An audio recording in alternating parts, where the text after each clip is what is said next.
Une nouvelle dynamique. Désormais à 7 h, de lundi à vendredi, au-delà de la revue Les Textes, les contextes et les prétextes pour ensemble informer et faire comprendre l'information.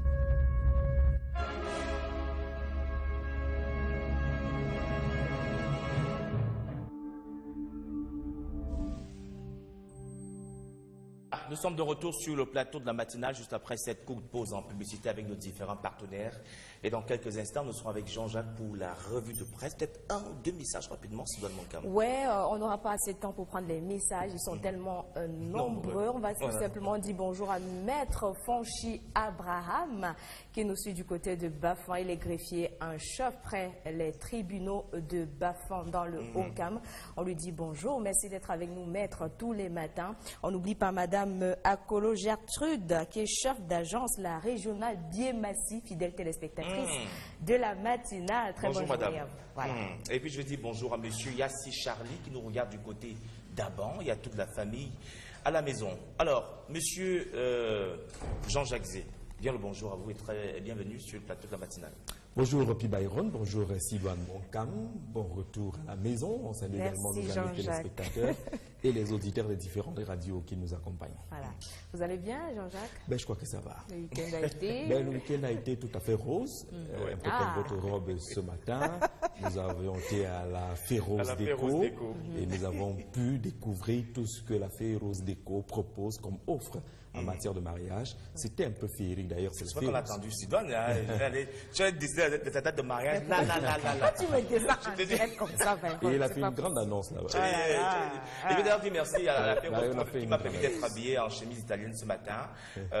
Angelo Rama, merci beaucoup à vous. Et je crois que ça me va très bien. Ça veut dire que vous connaissez désormais la destination pour votre prochain mariage, Jean-Jacques? Ben, je peux désormais orienter les futurs mariés. Les futurs mariés. Les futurs mariés, pas vous. Les monogames, pas polygames. D'accord.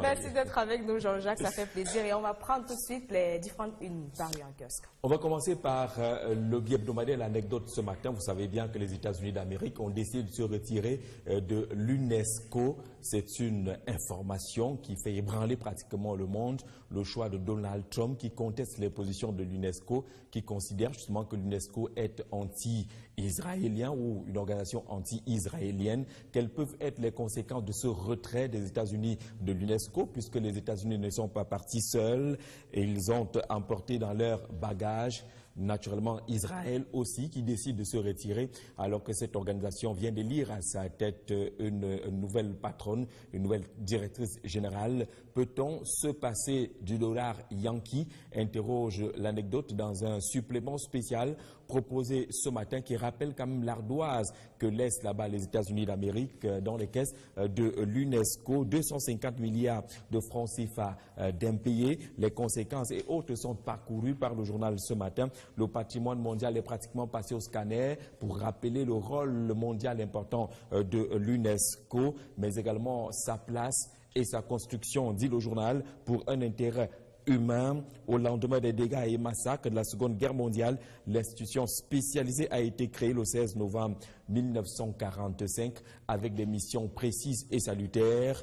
Il est question également, dans des conditions actuelles, d'aller à la gestion des conséquences, notamment parmi ces conséquences, la réduction possible de 22% du budget après le retrait de l'UNESCO, de celle qui est considérée comme la première puissance économique mondiale.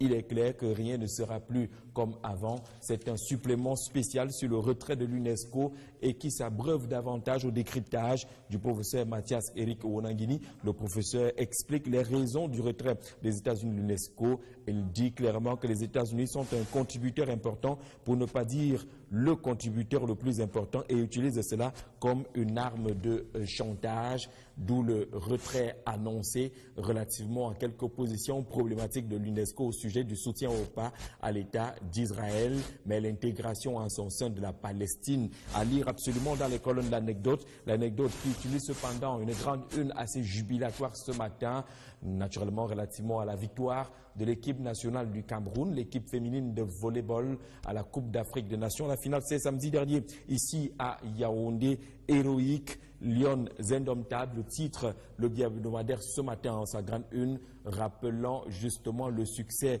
au bout de plusieurs participations, moment de bonheur, après avoir survolé cette compétition en battant au passage le Botswana 3-7-0, l'Algérie 3-7-1, l'Égypte 3-7-1, le Sénégal en demi-finale 3-7-0, et puis la victoire en finale, humiliant au passage les championnes d'Afrique en titre, le Kenya 3-7-0. Les grands moments sont proposés par l'anecdote ce matin, avec également le satisfecit venant du président de la Fédération camerounaise de volleyball, Serge Abouem, dans les colonnes de l'anecdote. Et pour parler justement de cette victoire héroïque de l'équipe nationale du Cameroun, vous le verrez également avec la grande une choisie par le journal L'Essentiel du Cameroun, qui chante pratiquement ce matin à la gloire des Lions indomptables du volleyball. On est les championnes, plusieurs fois on est les championnes. Après cette victoire avec panache lors de cette finale de la Coupe d'Afrique des Nations, les Lions ont triomphé. Les acteurs de cette victoire sont proposés par notre confrère ce matin. Il a fallu batailler dur, croire, profiter également de la mobilisation des Camerounais derrière l'équipe nationale championne désormais d'Afrique qualifiée pour la prochaine Coupe du Monde de volleyball qui se jouera du côté du Japon. Mais au-delà de ces informations jubilatoires, l'essentiel du Cameroun nous rappelle également l'essentiel du Cameroun pour l'information pour ce qui est de la lutte contre Boko Haram, avec la reddition de près de 360 ex-Boko Haram. Ils ont choisi d'abandonner. Ils se sont confiés aux autorités camerounaises, rappelle notre confrère ce matin, qui parle également de ce débat autour de la crise anglophone. D'aucuns et certaines sources, d'ailleurs, vous verrez quelques journaux ce matin parler de la Cour pénale internationale, des menaces de génocide et autres, mais plutôt les anglophones, entre guillemets, qui ont pris la direction de Douala et beaucoup d'autres villes du Cameroun qui sont réintégrées et réinsérées dans les activités.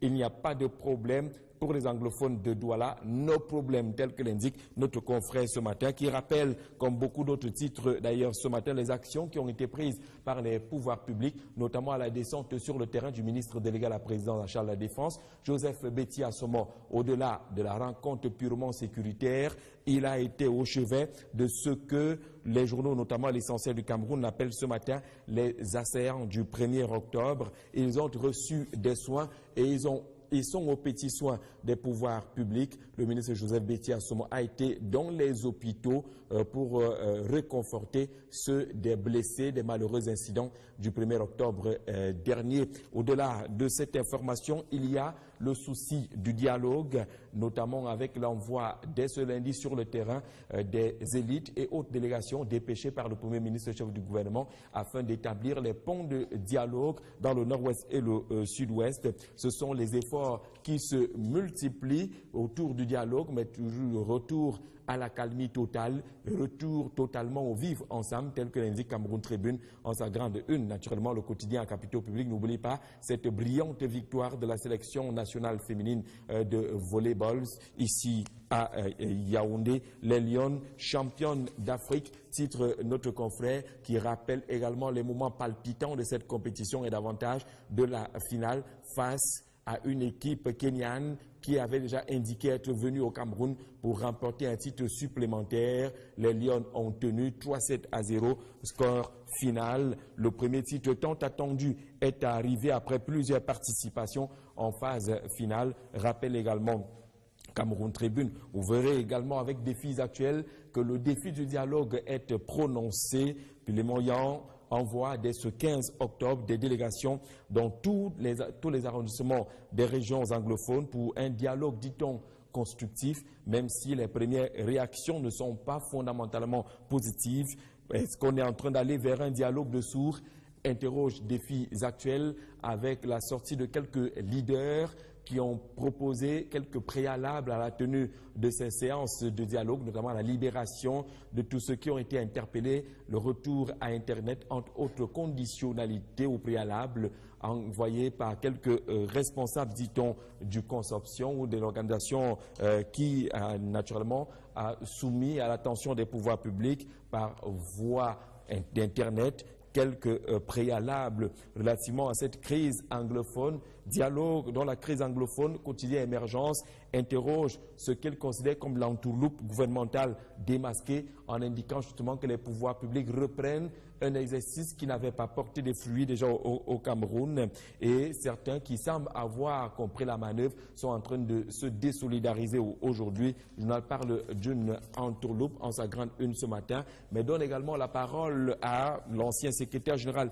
de la présidence de la République, Atangana Mbara, qui a décidé de parler également de cette crise anglophone. Dans une tribune libre, l'ex-SGPR, sous les verrous, soutient que l'État unitaire a été un marché de dupes et que de toutes les façons, l'édite anglophone actuelle, dans le cadre du dialogue, est arrangée dans un tiroir, indique-t-il. Le journal reprend l'intégralité de cette correspondance particulière, proposée également ce matin, vous allez le voir, par le quotidien Mutation en sa grande une. Situation dans le nord-ouest et le sud-ouest. Atangana Mbara parle. Les vérités de l'ancien secrétaire général de la présidence de la République sur la crise anglophone. C'est la grande une choisie par le quotidien privé Mutation ce matin. Au-delà de la tempête et des émotions, il le dit, Atangana Mbara parle par exemple des termes du problème. Qu'entend-on depuis quelques semaines? Qu'entend-on de nos frères et sœurs anglophones? Quelques idées pour tenir ce débat sont proposées dans ce texte pratiquement de 2 pages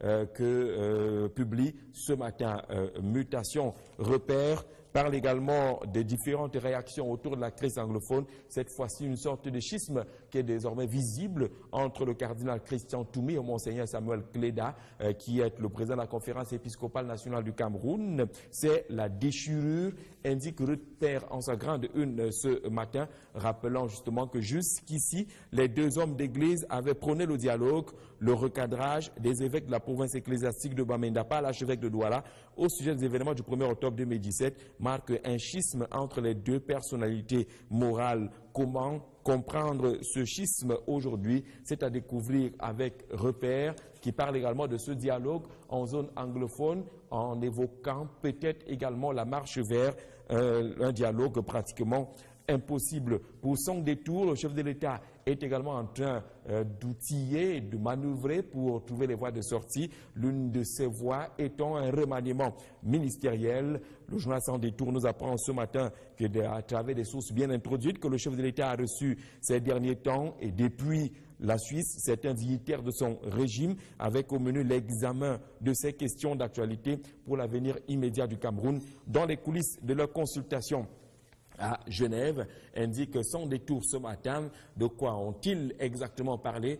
Autour de la crise anglophone, autour également de la succession, autour de ce remaniement ministériel qui semble être attendu, et beaucoup d'autres sujets évoqués par Sans détour qui est dans les kiosques ce matin. Que peut-on dire avec Primeur de l'Info Plus ce matin au sujet de la déstabilisation du Cameroun, puisque le journal est convaincu de ce que les manœuvres de déstabilisation existent. Voici les 10 plaies de la crise anglophone, indique que justement le journal La Primeur de l'Info Plus ce matin, qui énumère justement ce que le journal a appelé d'ailleurs des plaies purulentes des séparatistes anglophones. Il parle de l'incarnation de l'immoralité, de la culture ou le culte de la violence, du refus du dialogue franc et sincère, du chantage comme mode de fonctionnement, entre autres éléments retenus justement par le journal La Primeur de l'Info qui est dans les kiosques ce matin, en ajoutant la profanation des emblèmes nationaux, le ridicule des évêques des régions anglophones, l'allégeance au terrorisme, l'appel aux mercenaires étrangers, l'utilisation des réseaux sociaux pour ternir l'image du Cameroun et du chef de l'État Paul Biya. 10 plaies au total qui sont énumérées par La Primeur de l'Info Plus ce matin, qui nous parle de la gestion également à sa grande une de la Cameroun Telecommunications, en indiquant justement peut-être qu'un Kotoeman pourrait être remplacé par Benjamin Gérard à Souzor. Le quotidien L'Épervier, pour sa part, nous parle de la vie, on va le dire ainsi, au niveau de la famille présidentielle, en indiquant peut-être qu'on est en train d'aller vers la célébration de quelques noces de ce côté-là, concernant la fille du chef de l'État, mais davantage l'état de santé de l'hôpital général de Yaoundé est décrypté également. Le journal indique que l'heure est grave de ce côté-là Plusieurs trafics sont enregistrés du côté de l'hôpital général de Yaoundé. Le journal de Léopold Clovis Noudjo ce matin, 3 mois seulement après la livraison annoncée à grand renfort médiatique des kits de dialyse pour personnes souffrant de ces maladies d'insuffisance rénale. Quelques cris sont encore enregistrés de ce côté-là. Scandale de détournement des kits de dialyse sur le banc des accusés. Les principaux responsables de cette organisation hospitalière, on parle d'un réseau composé de quelques affidés et autres déployés par le quotidien L'Épervier ce matin. Comment faire pour relever le niveau de la réalisation des marchés publics pour ce qui est de l'entretien routier au Cameroun? Le ministre Emmanuel Ngano-Djoumessi a lancé une véritable offensive pour toiletter ce secteur. Au-delà de la cabale malencontreuse et malheureuse tenue par certains, c'est le temps de l'action qui a sifflé du côté du ministère des Travaux publics avec plusieurs injonctions, plusieurs réunions, de retrait également de quelques acteurs et opérateurs véreux du secteur de marché public liés à l'entretien ou l'aménagement routier. Emmanuel Ngano-Djoumessi a décidé d'aller en guerre contre celles des entreprises qui sont incapables de réaliser ces différents travaux. D'ailleurs, une liste noire semble être proposée. Certains entrepreneurs ou certaines structures ne seront plus jamais retenus dans le cadre de l'attribution des marchés publics. Affaire Camtel Orange, au-delà de la polémique et de la politique, que peut-on retenir de cette affaire? Interroge justement Écho Matin, qui est dans les kiosques ce matin, en présentant justement les différents acteurs de cette crise dans le secteur de la téléphonie et de l'Internet au Cameroun. Au-delà justement de la polémique, le fond de cette affaire est dévoilé par Écho Matin, qui est dans les kiosques ce matin justement. Parlons cette fois-ci de développement du continent africain. Un homme, Thomas Sankara, son nom revient depuis qu'on le sait, ce 15 octobre, c'était malheureusement l'anniversaire de son assassinat, on s'en souvient, c'était le 15 octobre 1987. Le journal Le Financier d'Afrique nous propose un retour sur un speech vieux de 30 ans maintenant, qui semble avoir sonné le glas de son assassinat, mais qui était une sorte de prophétie en 1987 sur la dette africaine qu'avait dit et prédit Thomas Sankara sur des positions qui n'étaient pas du tout digérées à l'Occident avec quelques complicités africaines. La prophétie de Thomas Sankara en 1987 proposée par notre confrère ce matin. Et on va découvrir également quelques grandes unes, notamment celle de l'œil du Sahel. Merci à la réalisation qui nous parle également, on va le voir certainement ce matin, de la sortie d'Atangana Mbara. Peut-être qu'on aura l'œil du Sahel. Les vérités d'Atangana Mbara affiche le journal qui est dans les kiosques ce matin, tout comme le jour qui nous parle justement de cet appel au dialogue lancé par les pouvoirs publics avec l'opposition malheureusement déjà enregistrée de Maître Agbor Bala qui s'oppose à la nouvelle mission du gouvernement. Il a dit à travers les réseaux sociaux en proposant quelques préalables. Info Matin parle justement de ces missions spéciales, ces élites indésirables chez elles. Peut-être que le problème, c'est également au niveau de l'élite du Nord-Ouest et du Sud-Ouest qui semble ne pas être acceptée dans ces parties du pays. La météo est dans les kiosques ce matin.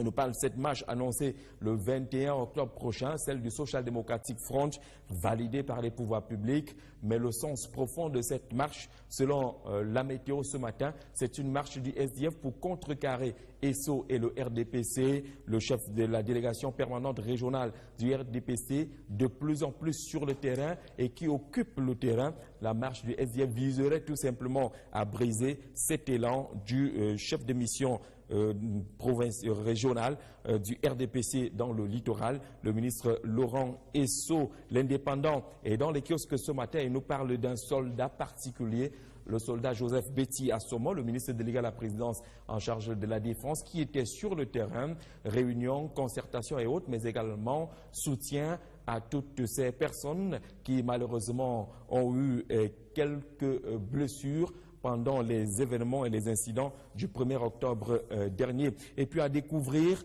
dans les kiosques également à partir de ce matin un document capital pour la préparation au concours et parle de physique et chimie. C'est le joker du groupe Canada qui parle physique et autres. Important pour la préparation au concours. C'est un document qui s'inspire justement de l'environnement des concours administratifs dans notre pays et qui propose justement les voies de sortie et les préparations à ces différents concours. On a des épreuves, des corrections et autres concernant la physique, la mécanique, l'électricité, les phénomènes ondulatoires, la radioactivité, la chimie, tout pour mieux préparer les concours, puisqu'on sait qu'en cette période P-Byron, on est prêt à tout. On cherche tous les documents, certains qui sont totalement déphasés. Kalata s'inspire justement des réalités des concours au Cameroun pour proposer justement ce document très important. Prépa concours, c'est le joker.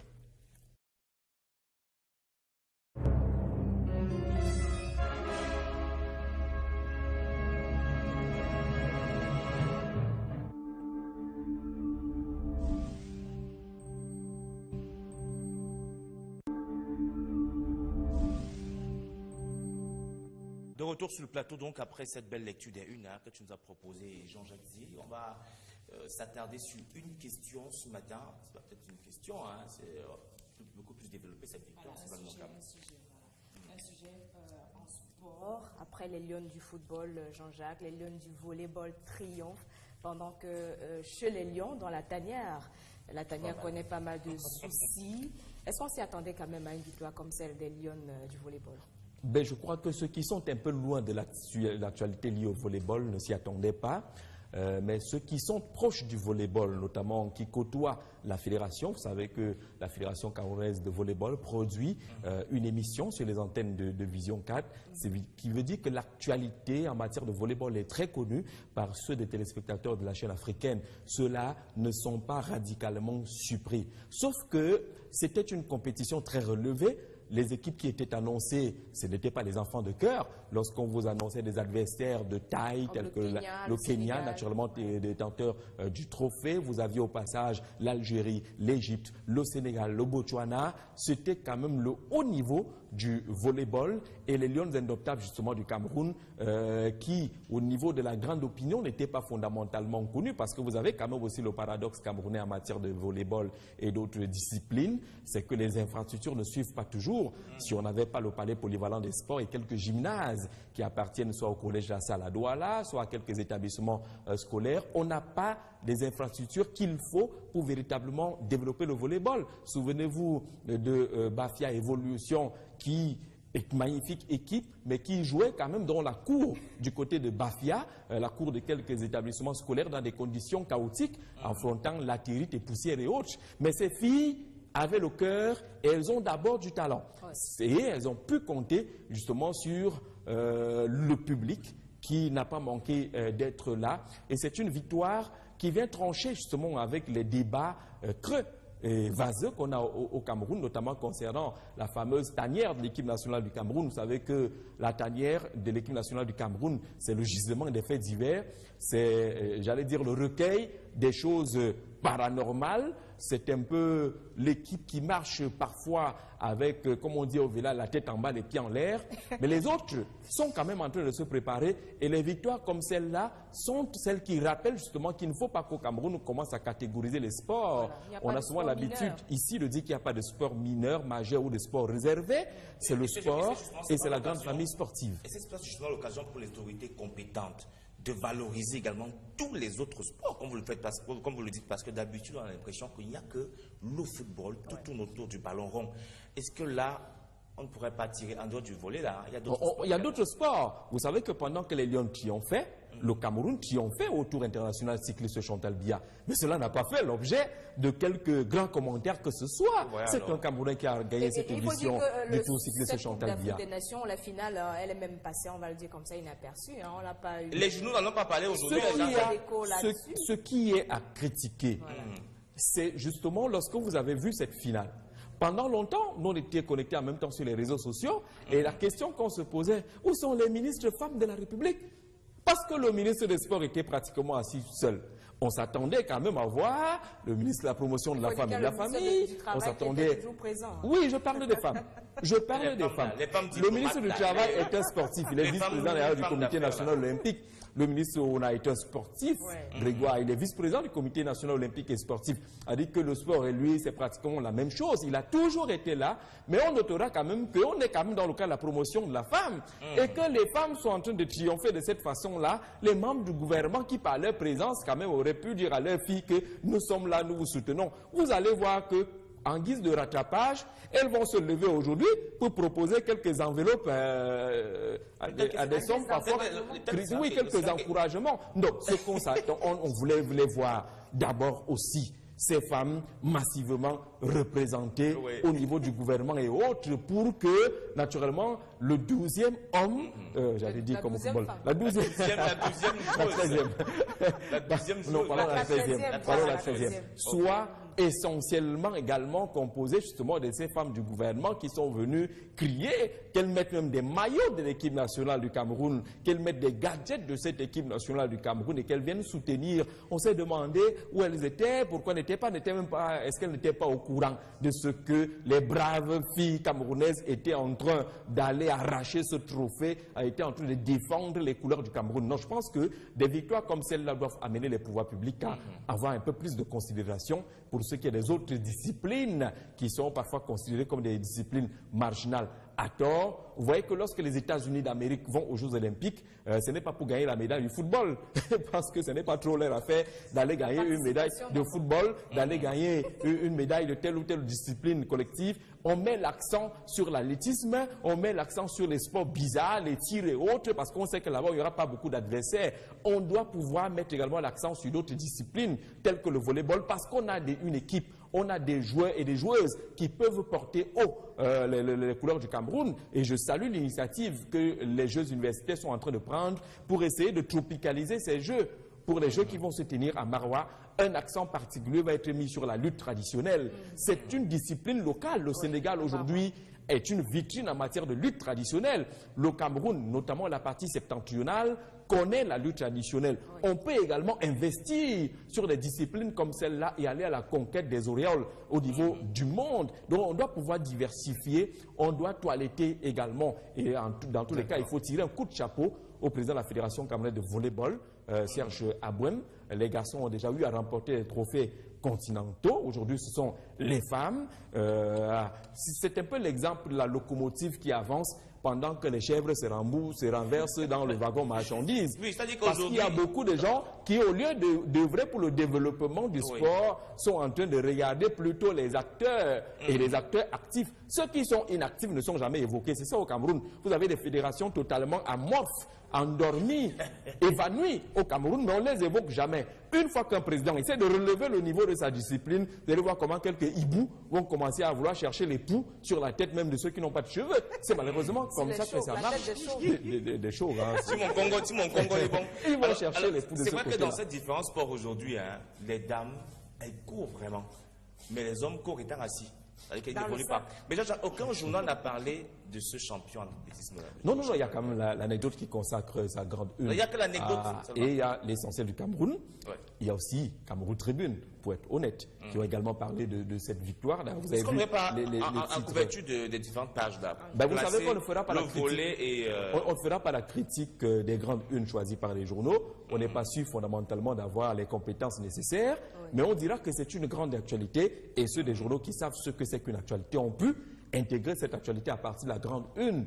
L'anecdote, l'essentiel du Cameroun, Cameroun Tribune, ils l'ont fait. Maintenant, sur la balance, vous avez également beaucoup d'autres sujets d'actualité, notamment ces démarches pour le dialogue qui sont lancées aujourd'hui. Et on ne tapera pas sur les doigts des journaux qui parlent justement de ce dialogue lancé par le président de la République et implémenté par le premier ministre du gouvernement, avec des missions qui vont descendre sur le terrain. Et le regret justement de ce que ces missions-là sont déjà accueillies avec, on va le dire, avec quelques présupposés. Le dialogue, c'est quoi? C'est la mise en œuvre des mécanismes d'échange.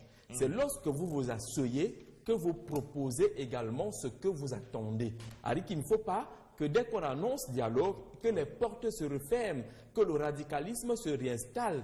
Le dialogue suppose que vous venez avec ce que vous revendiquez. Par exemple, les propos de Maître Agbor, qui voudrait qu'on libère tous ceux qui ont été arrêtés, qui voudrait qu'il y ait un retour à une disponibilité Internet totale entre autres revendications. Ces revendications-là peuvent être celles qui vont peut-être servir de fil conducteur au dialogue. Il ne faut donc pas, au préalable, fermer les portes. Il faut ouvrir les portes et dès que la porte est ouverte, la table est disponible, vous posez sur la table, justement, ces différentes revendications afin qu'elles soient examinées par toutes les parties prenantes. C'est de cela qu'il s'agit en matière de dialogue. Le dialogue peut également être faussé dès le départ si les acteurs sont mal choisis. Il peut arriver que les acteurs soient mal choisis parce qu'au niveau du gouvernement et au Cameroun aujourd'hui, on sait qu'il y a des personnalités non grates sur le terrain. Est-ce que là, ils sont bien choisis? Je ne dirais pas qu'elles sont bien ou mal. Je parle des préalables pour un bon dialogue. Il y a des gens qui sont pratiquement des masques lorsqu'ils vont aller sur le terrain et ne sont pas celles souhaitées par les populations. Ouais. Si au niveau du gouvernement, on a repéré celles des personnes qui sont plus un problème qu'une solution, eh bien qu'on ne les intègre pas dans le dialogue. C'est déjà ça. Mais une fois que les populations ou les acteurs disent que nous ne voulons pas de cette personne et qu'on vous l'impose, ça peut également effriter la qualité du dialogue. Le dialogue suppose également un gros esprit de recul et d'absorption. C'est-à-dire que vous vous dites, ok, qu'ils viennent et qu'on échange. Même si celui qui vient parfois a les cornes sur la tête, peut-être qu'il a coupé ses cornes la nuit, acceptons quand même de l'écouter, de l'entendre et qu'on puisse échanger. Tout le monde a vu ce qui s'est passé. Je pense que ceux qui avaient des positions un peu problématiques au commencement de cette crise ne devraient plus avoir ces positions aujourd'hui parce que le Cameroun est en train de payer les conséquences de la crise anglophone. Et donc, lorsqu'on repart sur le terrain, il faut éviter l'attitude qui n'a pas beaucoup servi au dialogue, c'est-à-dire l'attitude un peu je m'en foutiste, un peu orgueilleuse de certains qui étaient envoyés sur le terrain, maintenant attendent à ce que chacun puisse revenir sur les bases. Le Cameroun étant essentiel dans cette affaire, c'est-à-dire quelles que soient les positions et les propositions, le plus important justement c'est qu'on sauve le Cameroun, qu'on sauve les Camerounais, naturellement qu'on n'en arrive plus là. Voilà. Merci. Merci Jean-Jacques. En tout cas, nous sommes dans les prolongations de la victoire des Lions. Est-ce qu'on peut applaudir en studio là pour les... Bravo les Lions. Parce que c'est... Bon, maintenant, ça c'était pour le volet. Maintenant pour le tour Chantal Biya. C'est un Camerounais, hein. C'est un Camerounais. Et moi, je suis particulièrement fière ce matin de ma chère camarade, Faouzia Abdul-Karim Jean-Jacques, avec qui j'ai partagé les bancs au lycée classique et moderne de Garoua, qui fait partie de cette équipe des Lions de volleyball du Cameroun. Bravo encore. Bravo. On va dire bonjour à Madame Nokam Marie-Lucienne qui nous regarde, Monsieur Damien Owutu à la direction des impôts à Ekounou, Monsieur Damien Owutu, qui d'ailleurs convoyé en Juste Noces le 11 novembre prochain. Félicitations à vous, monsieur et à madame, et à tous vos collègues. Direction La Férouse. Oui, non, oui, direction La Férouse. C'est vrai que j'ai l'honneur de présenter ce mariage. J'aurai l'honneur de présenter ce mariage le 11 novembre prochain du côté de la salle de la Croix-Rouge. Donc, félicitations à vous. Et Jean-Jacques, on a vu des jolies robes de... Je dis que... Il y a des gens qui ont fait des projets de mariage directement. Non, c'est fabuleux. Et toi, qu'est-ce que tu as fait? Qu'est-ce que tu as fait sur place? Non, il y avait beaucoup de choses sur la table avec Jean-Jacques. On bavardait et puis on admirait le spectacle. Hein, Jean-Jacques? Mais tu t'es pas décidé sur place? Un beau spectacle. Tu t'es pas décidé à te lancer rapidement? Non, ouais. Est-ce qu'on va dévoiler ça ici? Il a fait une grande annonce. Ah, une grande annonce? Il a fait une grande annonce. On peut avoir la primaire, Jean-Jacques? Il fallait être là. Il fallait être là. Ah. En tout cas, tout à l'heure, on en parlera. Pas de souci. Monsieur, merci d'avoir été avec nous. Hein. Surtout un très bon début de semaine. Gardez le sourire. C'est très important. Voilà. Très bonne journée. On se retrouve demain, s'il plaît à Dieu, Jean-Jacques. Très bonne journée, monsieur et madame.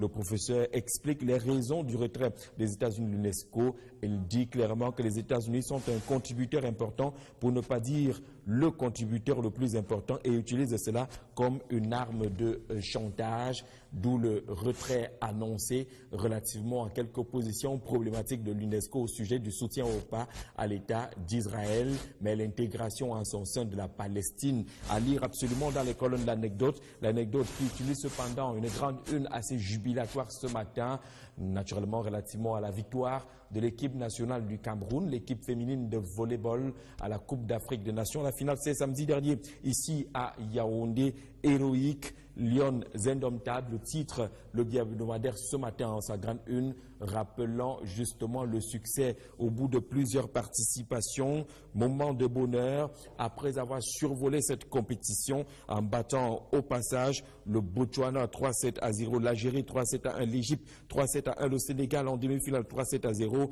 et puis la victoire en finale, humiliant au passage les championnes d'Afrique en titre, le Kenya 3-7-0. Les grands moments sont proposés par l'anecdote ce matin avec également le satisfecit venant du président de la Fédération camerounaise de volleyball, Serge Abouem, dans les colonnes de l'anecdote. Et pour parler justement de cette victoire héroïque de l'équipe nationale du Cameroun, vous le verrez également avec la grande une choisie par le journal L'Essentiel du Cameroun qui chante pratiquement ce matin à la gloire des Lions indomptables du volleyball.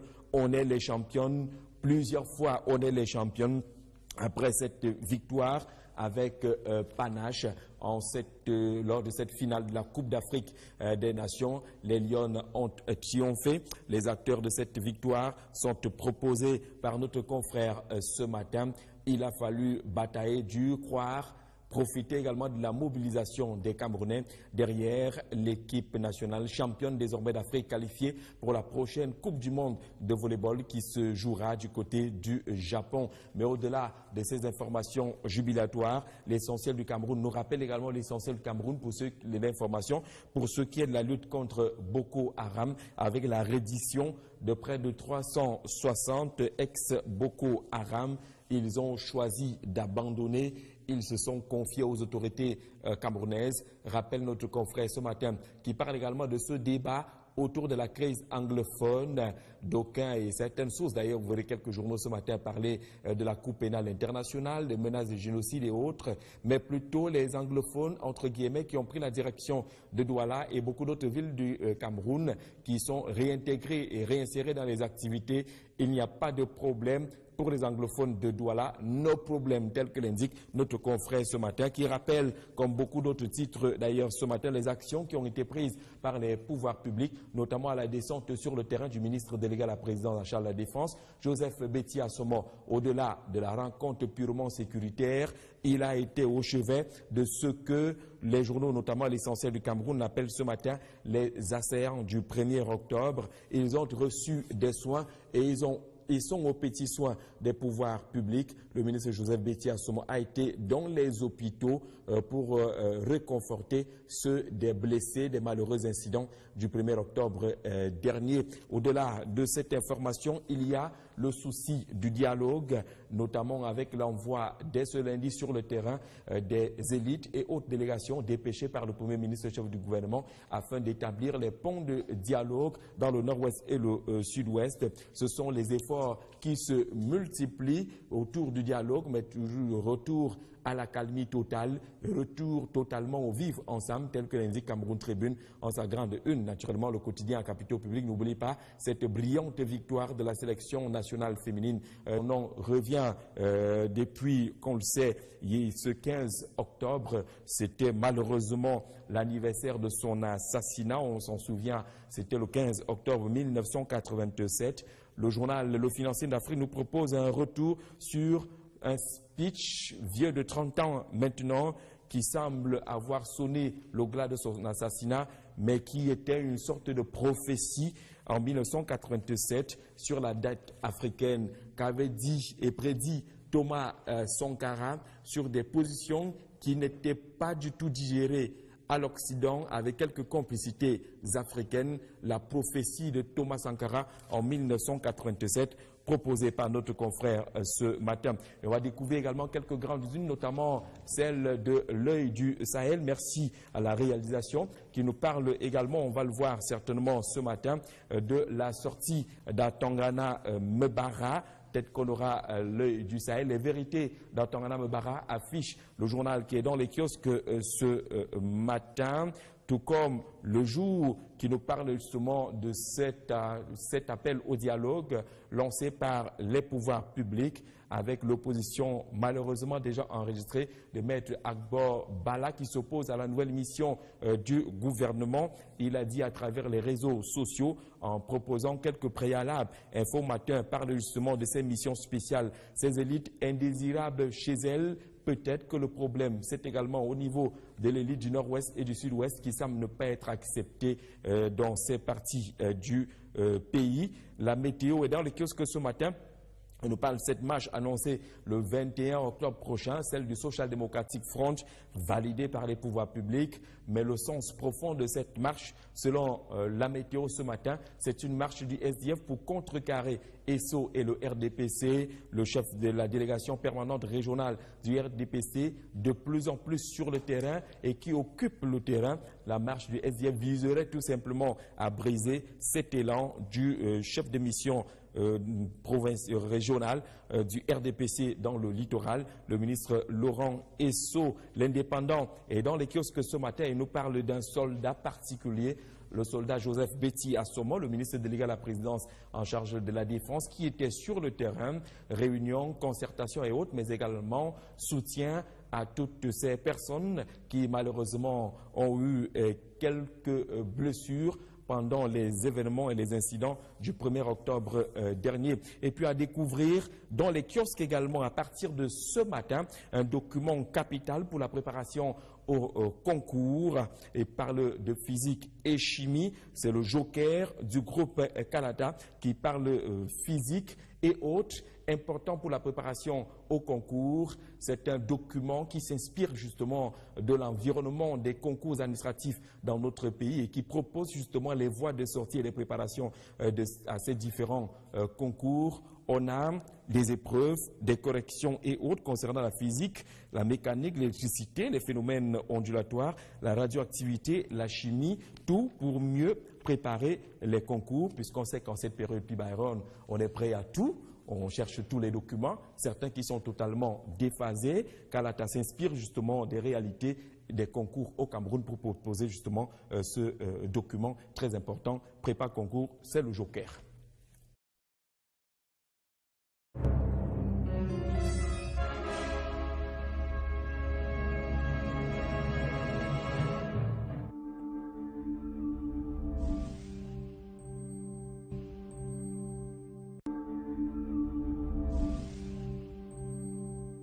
De retour sur le plateau, donc, après cette belle lecture des une que tu nous as proposé, Jean-Jacques Zi, on va s'attaquer de volleyball ici à Yaoundé. Les Lions, championnes d'Afrique, titre notre confrère, qui rappelle également les moments palpitants de cette compétition et davantage de la finale face à une équipe kenyane qui avait déjà indiqué être venue au Cameroun pour remporter un titre supplémentaire. Les Lions ont tenu 3-7-0, score final. Le premier titre tant attendu est arrivé après plusieurs participations en phase finale. Rappelle également Cameroun Tribune. Vous verrez également avec défis actuels que le défi du dialogue est prononcé. Puis les moyens envoie dès ce 15 octobre des délégations dans tous les arrondissements des régions anglophones pour un dialogue, dit-on, constructif, même si les premières réactions ne sont pas fondamentalement positives. Est-ce qu'on est en train d'aller vers un dialogue de sourds? Interroge défis actuels avec la sortie de quelques leaders qui ont proposé quelques préalables à la tenue de ces séances de dialogue, notamment la libération de tous ceux qui ont été interpellés, le retour à Internet, entre autres conditionnalités ou préalables envoyés par quelques responsables, dit-on, du consortium ou de l'organisation qui, naturellement, a soumis à l'attention des pouvoirs publics par voie d'Internet quelques préalables relativement à cette crise anglophone. Dialogue dans la crise anglophone, quotidien émergence, interroge ce qu'elle considère comme l'entourloupe gouvernementale démasquée en indiquant justement que les pouvoirs publics reprennent un exercice qui n'avait pas porté des fruits déjà au Cameroun et certains qui semblent avoir compris la manœuvre sont en train de se désolidariser aujourd'hui. Le journal parle d'une entourloupe en sa grande une ce matin, mais donne également la parole à l'ancien secrétaire général de la présidence de la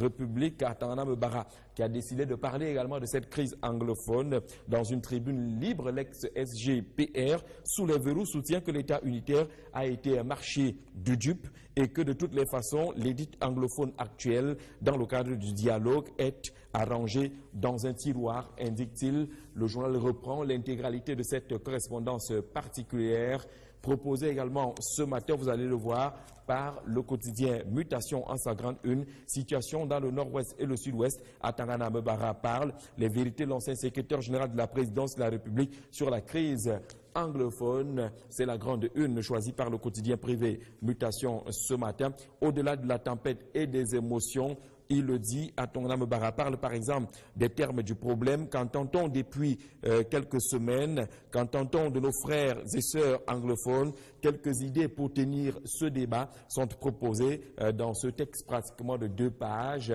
que publie ce matin Mutation. Repère parle également des différentes réactions autour de la crise anglophone. Cette fois-ci, une sorte de schisme qui est désormais visible entre le cardinal Christian Toumi et Monseigneur Samuel Kleda, qui est le président de la conférence épiscopale nationale du Cameroun. C'est la déchirure, indique Ruth Père en sa grande une ce matin, rappelant justement que jusqu'ici, les 2 hommes d'église avaient prôné le dialogue, le recadrage des évêques de la province ecclésiastique de Bamenda par l'archevêque de Douala au sujet des événements du 1er octobre 2017 marque un schisme entre les 2 personnalités morales. Comment comprendre ce schisme aujourd'hui? C'est à découvrir avec Repère, qui parle également de ce dialogue en zone anglophone, en évoquant peut-être également la marche vers un dialogue pratiquement impossible. Pour son détour, le chef de l'État est également en train d'outiller, de manœuvrer pour trouver les voies de sortie. L'une de ces voies étant un remaniement ministériel. Le journal Sans détour nous apprend ce matin que à travers des sources bien introduites que le chef de l'État a reçu ces derniers temps et depuis la Suisse. Une nouvelle dynamique. Désormais à 7 h, de lundi à vendredi, au-delà de la revue des textes, les contextes et les prétextes pour ensemble informer et faire comprendre l'information.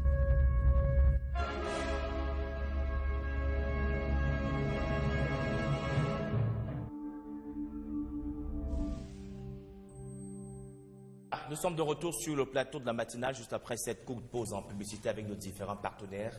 Et dans quelques instants, nous serons avec Jean-Jacques pour la revue de presse. Peut-être 1 ou 2 messages rapidement, si doit manquer. Ouais, on n'aura pas assez de temps pour prendre les messages. Ils sont tellement nombreux. On va tout simplement dire bonjour à Maître Fonchi Abraham qui nous suit du côté de Bafan. Il est greffier en chef près les tribunaux de Bafan dans le Haut-Cam.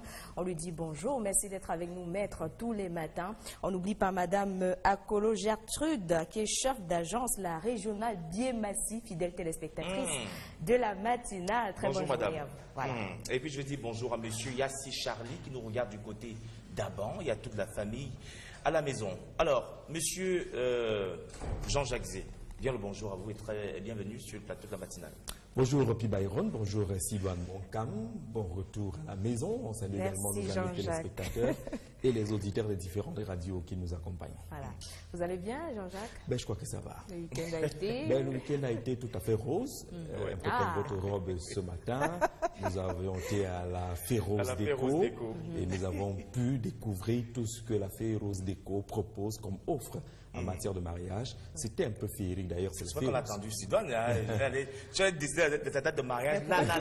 Tu me dis ça en direct comme ça. Et il a fait une grande annonce là-bas. Et puis d'ailleurs, merci à la Fée-Rose qui m'a permis d'être habillé en chemise italienne ce matin. Angelo Rama, merci beaucoup à vous. Et ça me va très bien. Ça veut dire que vous connaissez désormais la destination pour votre prochain mariage, Jean-Jacques? Ben, je peux désormais orienter les futurs mariés. Les futurs mariés. Les futurs mariés, pas vous. Il y avait les monogames, pas polygames. D'accord.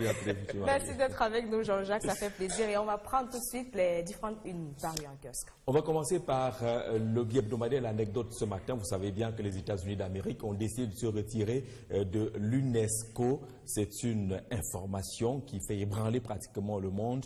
Le choix de Donald Trump qui conteste les positions de l'UNESCO, qui considère justement que l'UNESCO est anti-israélien ou une organisation anti-israélienne. Quelles peuvent être les conséquences de ce retrait des États-Unis de l'UNESCO, puisque les États-Unis ne sont pas partis seuls et ils ont emporté dans leur bagage naturellement Israël aussi qui décide de se retirer alors que cette organisation vient d'élire à sa tête une nouvelle patronne, une nouvelle directrice générale. Peut-on se passer du dollar yankee? Interroge l'anecdote dans un supplément spécial proposé ce matin qui rappelle quand même l'ardoise que laissent là-bas les États-Unis d'Amérique dans les caisses de l'UNESCO. 250 milliards de francs CFA d'impayés. Les conséquences et autres sont parcourues par le journal ce matin. Le patrimoine mondial est pratiquement passé au scanner pour rappeler le rôle mondial important de l'UNESCO, mais également sa place et sa construction, dit le journal, pour un intérêt humain. Au lendemain des dégâts et massacres de la Seconde Guerre mondiale, l'institution spécialisée a été créée le 16 novembre 1945 avec des missions précises et salutaires. Il est question également, dans des conditions actuelles, d'aller à la gestion des conséquences, notamment parmi ces conséquences, la réduction possible de 22% du budget après le retrait de l'UNESCO, de celle qui est considérée comme la première puissance économique mondiale. Il est clair que rien ne sera plus comme avant. C'est un supplément spécial sur le retrait de l'UNESCO et qui s'abreuve davantage au décryptage du professeur Mathias Eric Ouonangini. C'est un dignitaire de son régime avec au menu l'examen de ces questions d'actualité pour l'avenir immédiat du Cameroun dans les coulisses de leur consultation à Genève, indique sans détour ce matin. De quoi ont-ils exactement parlé? Autour de la crise anglophone, autour également de la succession, autour de ce remaniement ministériel qui semble être attendu, et beaucoup d'autres sujets évoqués par Son Détour qui est dans les kiosques ce matin. Que peut-on dire avec primeur de l'Info Plus ce matin au sujet de la déstabilisation du Cameroun, puisque le journal est convaincu de ce que les manœuvres de déstabilisation existent. Voici les 10 plaies de la crise anglophone, indique que justement le journal La Primeur de l'Info Plus ce matin, qui énumère justement ce que le journal a appelé d'ailleurs des plaies purulentes des séparatistes anglophones. Il parle de l'incarnation de l'immoralité, de la culture ou le culte de la violence, du refus du dialogue franc et sincère, du chantage comme mode de fonctionnement, entre autres éléments retenus justement par le journal La Primeur de l'Info qui est dans les kiosques ce matin, en ajoutant la profanation des emblèmes nationaux, le ridicule des évêques des régions anglophones, l'allégeance au terrorisme, l'appel aux mercenaires étrangers, l'utilisation des réseaux sociaux pour ternir l'image du Cameroun et du chef de l'État Paul Biya. 10 plaies au total qui sont énumérées par La Primeur de l'Info Plus ce matin, qui nous parle de la gestion également à sa grande une de la Cameroun Telecommunications, en indiquant justement peut-être qu'un Kotoeman pourrait être remplacé par Benjamin Gérard à Souzor. Le quotidien L'Épervier, pour sa part, nous parle de la vie, on va le dire ainsi, au niveau de la famille présidentielle, en indiquant peut-être qu'on est en train d'aller vers la célébration de quelques noces de ce côté-là, concernant la fille du chef de l'État, mais davantage l'état de santé de l'hôpital général de Yaoundé est décrypté également. Le journal indique que l'heure est grave de ce côté-là. Plusieurs trafics sont enregistrés du côté de l'hôpital général de Yaoundé. Le journal de Léopold Clovis Noudjo ce matin, 3 mois seulement après la livraison annoncée à grand renfort médiatique des kits de dialyse pour personnes souffrant de ces maladies d'insuffisance rénale. Quelques cris sont encore enregistrés de ce côté-là. Scandale de détournement des kits de dialyse sur le banc des accusés. Les principaux responsables de cette organisation hospitalière, on parle d'un réseau composé de quelques affidés et autres déployés par le quotidien L'Épervier ce matin. Comment faire pour relever le niveau de la réalisation des marchés publics pour ce qui est de l'entretien routier au Cameroun? Le ministre Emmanuel Nganou Djoumessi a lancé une véritable offensive pour toiletter ce secteur. Au-delà de la cabale malencontreuse et malheureuse tenue par certains, c'est le temps de l'action qui a sifflé du côté du ministère des Travaux publics avec plusieurs injonctions, plusieurs réunions, de retrait également de quelques acteurs et opérateurs véreux du secteur de marché public liés à l'entretien ou l'aménagement routier. Emmanuel Nganou Djoumessi a décidé d'aller en guerre contre celles des entreprises qui sont incapables de réaliser ces différents travaux. D'ailleurs, une liste noire semble être proposée. Certains entrepreneurs ou certaines structures ne seront plus jamais retenus dans le cadre de l'attribution des marchés publics. Affaire Camtel Orange, au-delà de la polémique et de la politique, que peut-on retenir de cette affaire?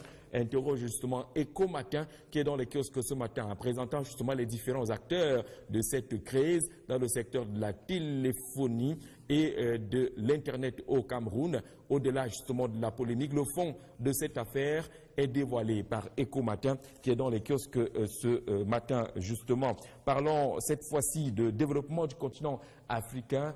Un homme, Thomas Sankara,